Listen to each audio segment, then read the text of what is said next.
Cancer सर्वांगीण मार्गदर्शन भाग 8 वैद्य दिलीप गाडगीळ पुणे।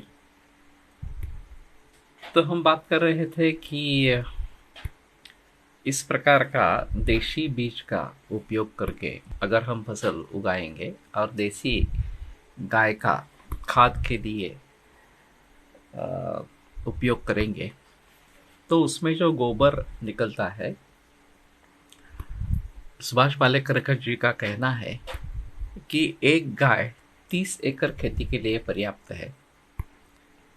एक गाय हर रोज 10 किलो गोमय देती है और वो 1 एकड़ के लिए 1 महीने के लिए कारीगर है। तो केवल एक गाय के आधार पर 30 एकड़ क्षेत्र की खेती, नैसर्गिक खेती की जाती है। इसमें बीज का खर्चा नहीं, पेस्टिसाइड्स का खर्चा नहीं और केमिकल फर्टिलाइजर्स का भी खर्चा नहीं। तो ऐसा करने से ये जीरो बजट फार्मिंग इस प्रकार का कहलाता है और इसमें जमीन, हवा, पानी ये सभी का स्वास्थ्य सुधरता है।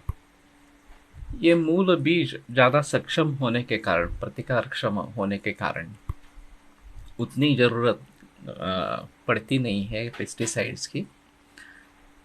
और वैसे तो कुछ भी इस्तेमाल नहीं ही करना है, तो नैसर्गिक शत्रु जो है वो कारीगर होने लगते हैं।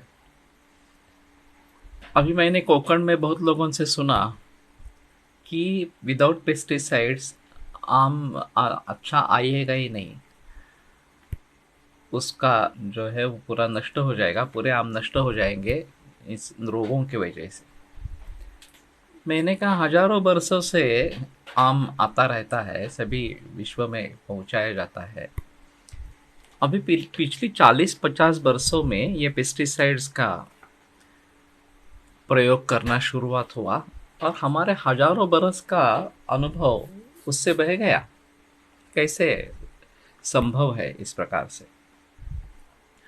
फिर से अभी वहाँ भी इस प्रकार के नैसर्गिक आम का निर्माण फिर से शुरू हुआ है और मैं समझता हूँ कि ये जरूर बाकी किसानों तक भी पहुँचेगा और फिर से हमें विषमुक्त या नैसर्गिक इस प्रकार का अन्न का आस्वाद फिर से मिलेगा। अभी कल की बात है कि सकाल में महिला बचत गट वो इसका टिफ़िन, विषमुक्त अन्न का टिफ़िन बना के दे रही है और ये लॉकडाउन के पीरियड में उनको अच्छी खासी बरकत हो रही है और लोगों को भी विषमुक्त इस प्रकार का अन्न मिल रहा है।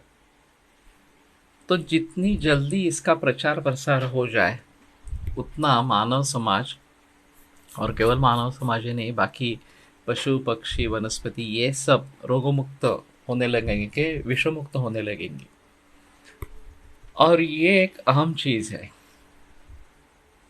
और इसमें जो जेनेटिक म्यूटेशंस इसके जरिए निर्माण हुए हैं वो सबसे अहम चीज़ है कैंसर के दृष्टि से देखा जाए